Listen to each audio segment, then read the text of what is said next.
Hello everyone and welcome back to the Turtle Beach DreamHack All-Stars. I am Richard Lewis, your host, for what has been an engaging tournament so far. With me is Hayoka, our resident expert. He may or may not have some affiliation to Team Liquid. You probably noticed that. I'm waiting on the Reddit threads, yeah.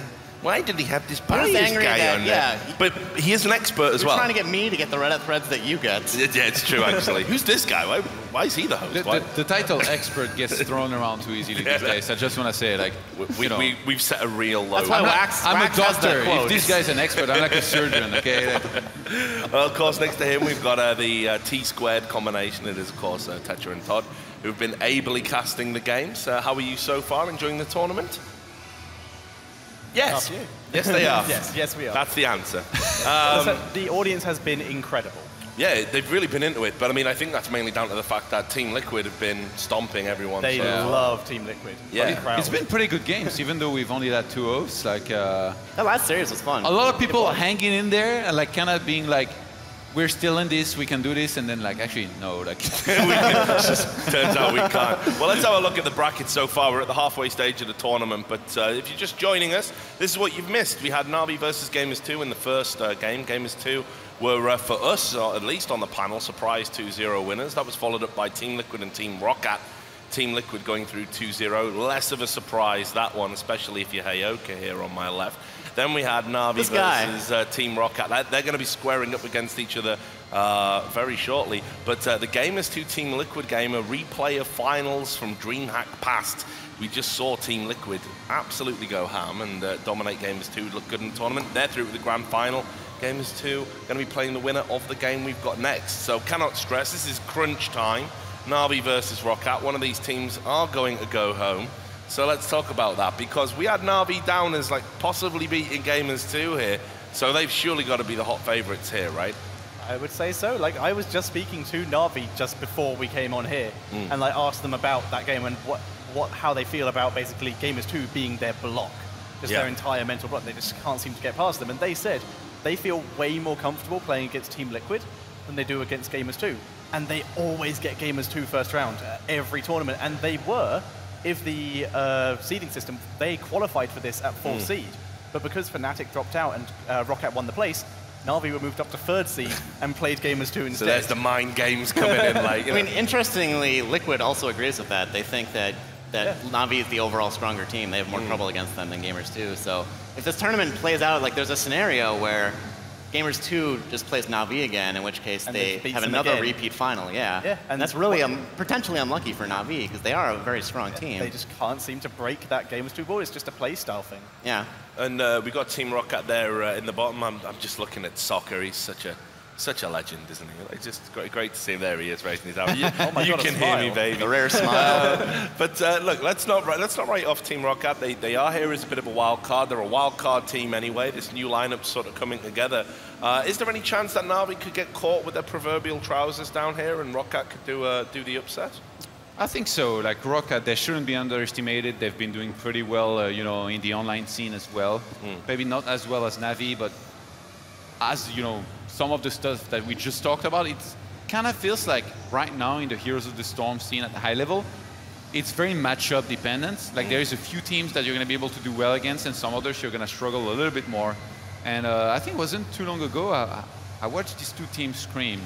And back then, Roccat was playing, I think, pretty impressively, but then in the end, Na'Vi was still able to win in a game where like they had been behind the whole time. So I guess maybe they do well against them online, but generally speaking, I wouldn't underestimate Team Roccat. Like to me, they are not like the overwhelming like underdog or something. You know, yeah, they belong in this company. Yeah. If we look at the last few games, in fact, the very first series, the very second series, Team Liquid versus Team Roccat, Roccat, I would say, probably came a lot closer to beating Team Liquid than Gamers 2 did in that last series. Yeah. I think it's worth noting, too, that Na'Vi has had a very diverse style lately as far as drafts go, and so there's a lot of scenarios that can play out where they try something a little unusual, a little experimental, and Roccat just gets a standard good draft that they're good with and is able to punish them. Well, I've been told we can take a look at the map veto, which should be ongoing now. I think we're going to be able to bring that up on the screen momentarily. Just some thoughts about that, though, guys. What do you think we're going to see from this map veto? Any particular home picks you think we're likely to see brought out? Well, Cursed is more than likely to come in. If I had to guess, Na'Vi will have banned out Garden, because because it's probably the map that they are least comfortable on, and in fact they have. So maps are going to be Cursed Hollow and Dragonshire, and then Blackheart's Bay is the decider. Interesting. So pretty normal. Well, yeah, but we've already seen Blackheart's Bay trotted out so far today. And wasn't particularly kind for Na'Vi. They were ahead all that time, and then on this like snowball map where once you're ahead, you're supposed to win it. You're supposed to be able to close it out comfortably. They got caught cold by Gamers 2, so potential for some flashback nightmares should it go to decide. Possible. Tomb of the Spider Queen and Battlefield of Eternity really not being shown any love so far. Well, I guess we've had Tomb once. Potential decider map in the last series, it just didn't make it. Yeah. Almost. Battlefield of Eternity, like being the newer map, like it makes sense that most teams, would veto it because they're going to be a lot less used of it. So unless a team is actually like, you know what, guys, we're going to practice this map like hell and then not veto it. And if we get to play on it, we're going to beat people left and right. A lot of the time, it's not going to come into play because of that. And Tomb of the Spider Queen, I mean, Richard's favorite map. We all know that. It's got spiders. Do you have any other fun spider facts for us? Mate, that's what I'm on. What's your favorite kind of spider? My favorite kind of spider? Ooh, I don't know. Put me on the spot, why don't you? There's so many to choose from. The funnel web, probably, maybe. I don't know, I like them. What are those ones with the big eyes? All of them. No. The ones that are cute. They're the vegetarian spider. I didn't know there was a There's vegetarian. a vegetarian spider. You can Google that. That's. In fact, I'm going with that one. Funnel web, because I know its name, but those little vegetarian dudes, they're really good. And hopefully Blizzard are going to patch them in real soon. Tomb of the vegetarian spider queen. They're the ones that eat a lot of hummus and avocado. But I'm really them vegetables and they work for you.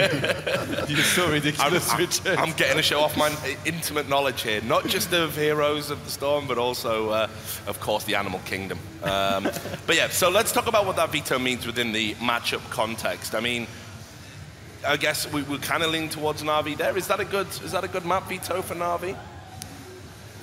Which one? The one the whole three. Overall, yeah, I think overall this is a mostly standard. Blackheart Bay's a little weird, but I guess Na'Vi is their thing. Otherwise, it's we see Cursed Hollow a lot. It's the very standard maps. Like these two historically have probably been favorites for the longest time. Like Dragonshire fell out a bit recently, but it's getting picked quite a few times here. And Na'Vi in like standard map stuff have a good idea of what they're doing. They banned out their worst map, so they seem to be pretty comfortable. The thing is, the Heroes competitive scene is still so young that it's not like in StarCraft where you've had guys like that 4 years, they've been very vocal about what maps they like, what style they play. So you kind of look at us and you ask us for this and we're like, well, actually like it's kind of hard to tell because they don't play like a massive, they don't play like dozens and dozens of games on this map. So it's very hard to pick up on which one they actually like a lot more than others. Like sometimes, you're going to be able to pick up on the fact that they like one map more than another one, but I wouldn't be able to tell you exactly which map, for example, Na'Vi really, really hate or like. Maybe one or two, like if you talk to them from time to time, like I think Thatcher does a bunch. So that's why you were able to call out one of the maps. But other than that, the game's still really young. Most teams are always evolving their style in every map. So we got the trademark huddle going on from Na'Vi. You already picked up on that. They really like to... They have the whole family round for dinner, don't they? Sounds kind of fun. It's a forced fix. Hey, come and watch the draft. Hang out together, yeah. It is a forced thing as well because they do have their coach and their manager here who help them out. So they literally can't do it sitting down. And Roccat taking a little lead there. But they're standing up too, even though they could sit down. I want to nail you down for some predictions here. Like, is anyone going to come out and bat for Roccat here? Anyone? Yeah, you do it. Super edge over there. I was just going to give you the blank stare. Yeah, well, it'd be the best contribution so far. Playing the percentages again. I'm just going to ignore that. I'm just going to move on. Okay, Na'Vi. You didn't, though. You're 2-0 for Na'Vi. What do you think, Ted? I'll go like sort of the halfway. I'll give it a 2-1 to Na'Vi. Okay. Every time I say 2-1, there's only been 2-0, so 2-0s. Okay. Roccat? Yeah. Woo! Okay, cat among the pigeons. Without any further ado, then we're going to jump into this game. It is Na'Vi versus Roccat.